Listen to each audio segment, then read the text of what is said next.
1999 metais vyko Vilniaus miesto ataskaitinė rinkiminė konferencija, kurioje aš buvau išrinkta pirmininkė. Tuo metu buvo didelės įtampos tarp centrinės organizacijos, respublikinės ir Vilniaus miesto skyriaus. Ir dalis Vilniaus miesto profesinės sąjungos narių iš vis atsiskyrė ir perėjo į Lietuvos darbo federaciją. Darbo federacijos patalpos ir solidarumo patalpos, darbininkų sąjungos buvo tame pačiame Lietuvos profesinių sąjungų kultūros rūmuose. Tuo metu irgi buvo labai daug problemų, kadangi buvo neišmokami atlyginimai, jie labai vėluodavo, buvo neteisėtai atleidinėjami darbuotojai ir tai subrandino tai, kad 2000 metais įvyko pirmasis Lietuvoje teisėtas streikas Vilniaus autobusų ir troleibusų parkuose. Tai Vilniaus regioninė organizacija daug prisidėjo irgi prie to streiko pravedimo, kadangi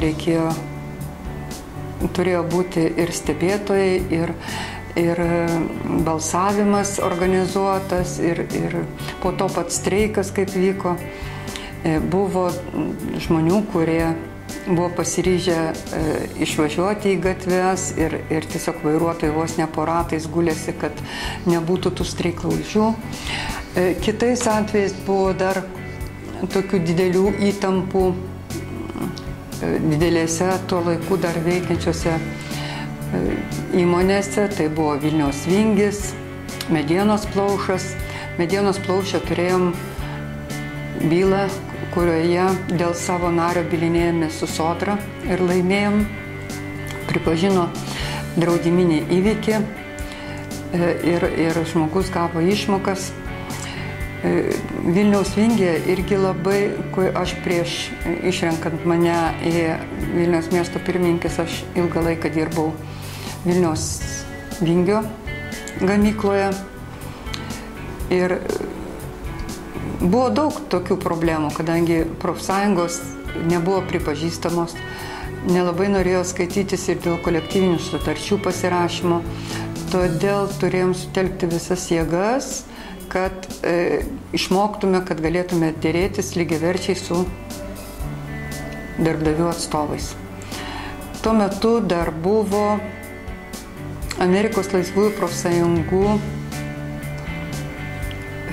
projektas, kurį vykdėme, ir buvo labai daug mokymų ir tikrai turėjom galimybę apmokinti savo lyderius ir derybų meno, ir kolektyvinės sutarties kaip galutinio rezultato profsąjunginio darbo įmonėje, apvainikavimo tokio.